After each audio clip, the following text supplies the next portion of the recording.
Today, Mama P reads CindaYella and the Fairy Wordmother by Becky Cummings and illustrated by Toni Crossman. This book was published by Free Kids Press. The day had just begun, but Cindy was already in her time-out tower. She had yelled at her dad for cooking oatmeal. She had yelled at the dog for licking her nose. She had even yelled at her socks for being inside out. From her window, she watched her brother Calvin playing at the bus stop.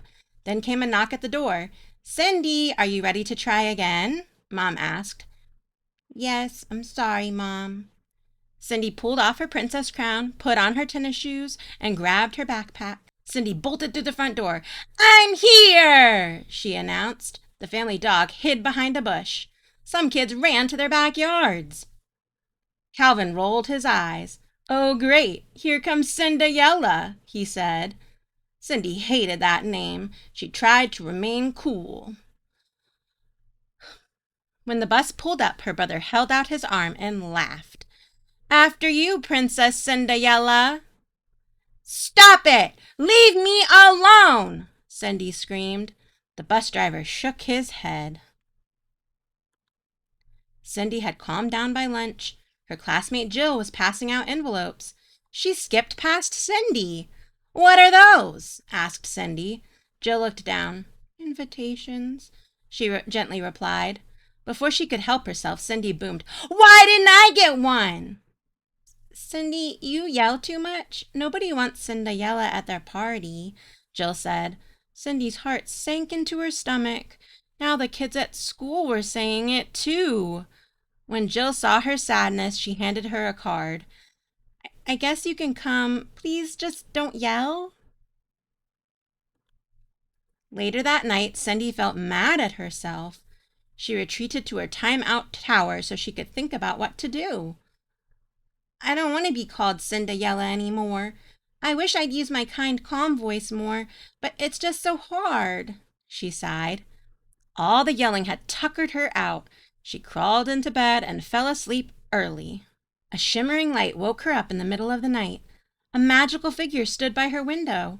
Her eyes were as warm as golden sunshine, and her smile filled the room. "Who are you?" Cindy asked. "I am the Fairy Wordmother, and I am here to help you," she replied. "First, you can forgive." Cindy thought she must be dreaming. "But I'm the one yelling. Who do I forgive?" she asked.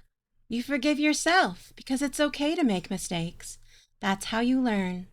You are very special and loved no matter what choices you make." The Fairy Wordmother pointed her wand towards Cindy's heart. A warm feeling flooded her body with peace. "Now, let's clear your mind." The Fairy Wordmother swirled her wand around Cindy's head. Cindy closed her eyes and saw herself smiling and speaking kindly. She knew she was a loving person. "Finally, remember that words are a gift with the power to help or hurt. We must use them with great care. Tomorrow, when you wake, you will see the power of your words." She aimed her wand at Cindy's lips. "May your words be used to bless yourself and others." Cindy felt her mouth tingle all the way to her throat. She closed her eyes and fell asleep. The next day, Cindy was so excited for Jill's party, she jumped up and scooted to get breakfast. Dad was making oatmeal again. Yuck! She was about to let him have it, but as she opened her mouth, it began to tingle. The Fairy Wordmother! Hadn't that just been a silly dream? Cindy decided to give Dad a sweet compliment instead. "Thanks for making me a healthy breakfast, Dad."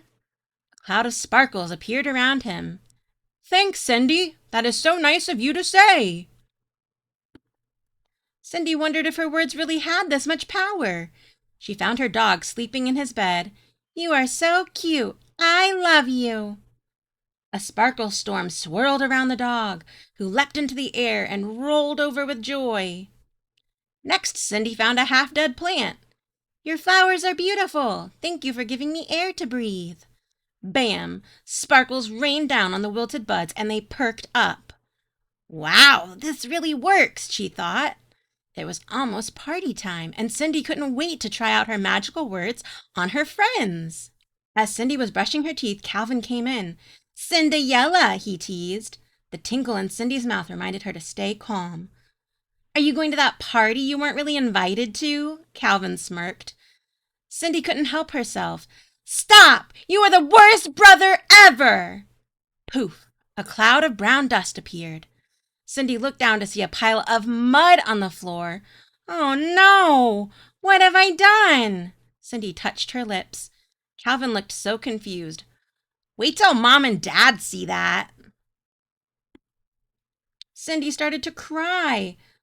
"I promise I will not yell anymore. You just hurt my heart. I'm sorry I said that." Her brother saw that his words had hurt her. "It's okay. I'm sorry I picked on you." Cindy knew her parents wouldn't let her go to the party if they saw what a mess she'd made. She spent the next hour scooping and scrubbing. Calvin grabbed a mop and helped.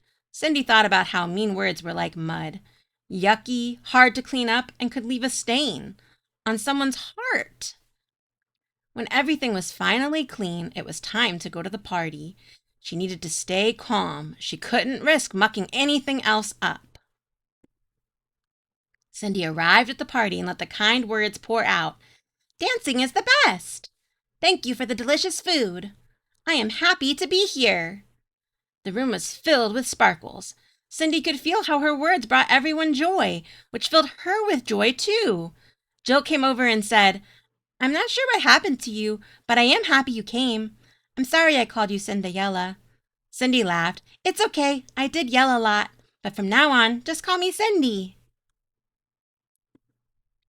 The next day, Cindy wasn't creating sparkles or mud piles anymore, but she knew her words still had the same magic. Even if Dad made oatmeal for the third day in a row, she'd have nothing but good things to say. The end.